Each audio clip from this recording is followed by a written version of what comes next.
బైక్లో accident, bike మీద accident జరిగితే దాంట్లో కుట్రకోణం ఎక్కడి నుంచి వస్తుంది? హత్య చేయాలి అని ముందుగానే ఆలోచన చేయాల్సిన పరిస్థితులు ఎందుకు వస్తాయి? ఆ మనిషి ఎవరో పరిచయం కూడా లేదు ఈ మనిషికి, ఈ పిల్లాడికి. వీళ్ళకి ఎవరికి పరిచయం కూడా లేదు. ఆ మనిషి ఈజ్ జస్ట్ పెడెస్ట్రన్. ఒక దారిన పోయే నడుచుకుంటూ పోయే ఒక వ్యక్తి. అన్ఫార్చునేట్ గా జరిగింది. చెయ్యాలనే ఉద్దేశం ఎవరికి ఉండదు. అలాంటి అన్ఫార్చునేట్ గా జరిగిన ఒక ఘటన పట్టుకుని ఈ పిల్లల కెరీర్ ను నాశనం చేయాలని చెప్పి ఆలోచన చేయడం ఎంత మటుకు ధర్మం? ఇది కరెక్టేనా? జస్ట్ బికాస్ అప్పల్ రాజ్ అనే వ్యక్తి బీసీలలో ఒక మంచి నాయకుడు కాబట్టి, వైసీపీకి సంబంధించిన నాయకుడు కాబట్టి, వైఎస్ఆర్సీపీ పార్టీకి చెందిన వ్యక్తి కాబట్టి ఇది ధర్మమేనా అని అడుగుతా ఉన్నా. నిజంగా ఒక చిన్న పిల్లాడి చేసిన యాక్సిడెంట్ ను ఒక కుట్రగాను హత్యగాను దాన్ని చిత్రీకరించి మొత్తం అప్పల్ రాజ్ కుటుంబాన్ని దీంట్లో ఇరికిచ్చే కార్యక్రమం ఎంత మటుకు ధర్మం అనేది అందరూ కూడా ఆలోచన చేయాలి.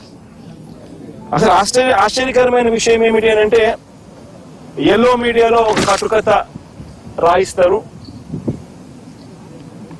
దానికి యాంగిల్స్, వక్రీకరణ, ట్విస్టింగ్, మసాలాలు అన్ని కలిపి తర్వాత టీడీపీ సోషల్ మీడియా దాన్ని అందుకుంటుంది. ఆ అందుకున్న దాన్ని చివరకు పోలీసులు దాన్నే కేసుగా మార్చేస్తారు. నిజంగా రాష్ట్రంలో జరుగుతా ఉన్న మాఫియా సామ్రాజ్యం ఇదే. ఇది ఓ ఈనాడు, ఒక ఆంధ్రజ్యోతి, ఓ టీవీ5, ఓ చంద్రబాబు, ఓ లోకేష్, వీళ్ళకి సంబంధించిన గవర్నమెంట్, వీళ్ళకి సంబంధించిన పోలీసులు. ఇది ఒక మాఫియా సామ్రాజ్యం. నిజంగా ఇది ధర్మమేనా అని చెప్పి నిజంగా అందరూ కూడా, ప్రతి ఒక్కరూ కూడా గుండెల మీద చేతులు వేసుకుని ఆలోచన చేయాల్సిన అవసరం ఉన్న ప్రశ్న ఇది. అప్పల్ రాజ్ విషయానికి ఒకసారి వద్దాం. అప్పల్ రాజ్ అనే వ్యక్తి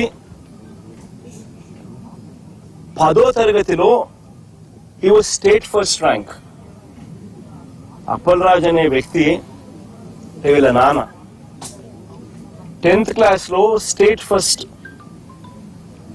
చంద్రబాబు నాయుడు గతంలో ముఖ్యమంత్రిగా ఉన్నప్పుడు వచ్చి అవార్డు ఇచ్చినాడు వీళ్ళ నాయనకు, స్టేట్ ఫస్ట్ అవార్డు ఇచ్చినాడు. చదువుల్లో ఆ స్థాయికి పోయిన వ్యక్తి తన సొంత కష్టం మీద డాక్టర్ అయ్యాడు. లోకేష్ మాదిరి డొనేషన్ కట్టి స్టాన్ఫోర్డ్ లో సీట్ తెచ్చుకోలా. సొంత కష్టం మీద కష్టపడి చదివి డాక్టర్ అయినాడు. డాక్టరే కాదు, ఎండి కూడా చేశాడు, పోస్ట్ గ్రాడ్యుయేట్ కూడా, ఎండి కూడా చదివినాడు. చదివి ఒక మంచి డాక్టర్ గా పేరు తెచ్చుకున్నాడు. తర్వాత నేను వైఎస్ఆర్సీపీ తరఫున టికెట్ ఇస్తే ప్రజల ఆశీర్వాదాలతో ఎమ్మెల్యేగా అయ్యాడు.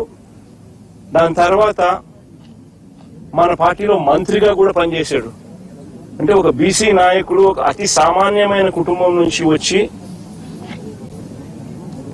కష్టపడి చదివి మంచి డాక్టర్ గా పేరు తెచ్చుకొని ఒక ఎమ్మెల్యే అయి, ఒక మంత్రి అయి, ఒక బీసీ నాయకుడిగా తాను ఎదిగితే, అలాంటి మనిషిని ఫినిష్ చేయడం కోసం, క్యారెక్టర్ అసాసినేట్ చేయడం కోసం ఒక తప్పుడు కేసును, ఒక యాక్సిడెంట్ ను ఒక కుట్రగాను, ఒక హత్యగాను దాన్ని వక్రీకరించి మలచి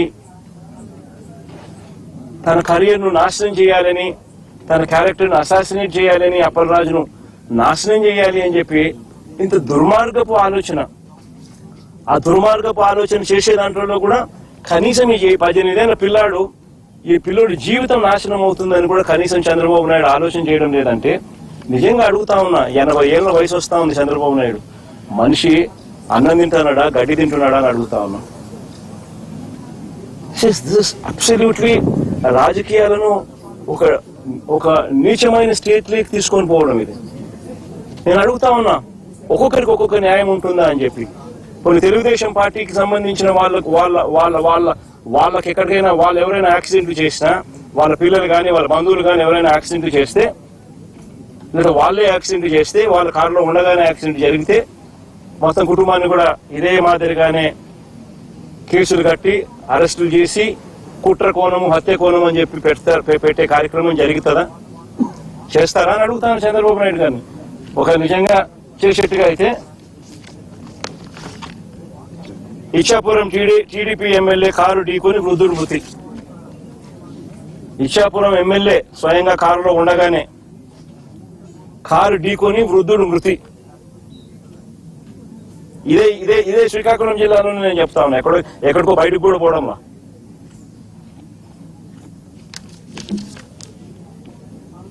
(31/12/2024)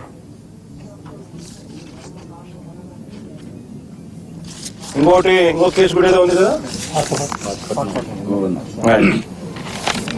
పాతపట్నం ఎమ్మెల్యే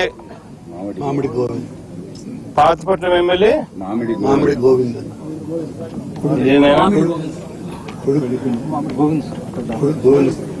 ఇదేంది కొడుకును తప్పించి డ్రైవర్ పాతపట్నం ఎమ్మెల్యే ఇదే జిల్లాలోనే ఇదే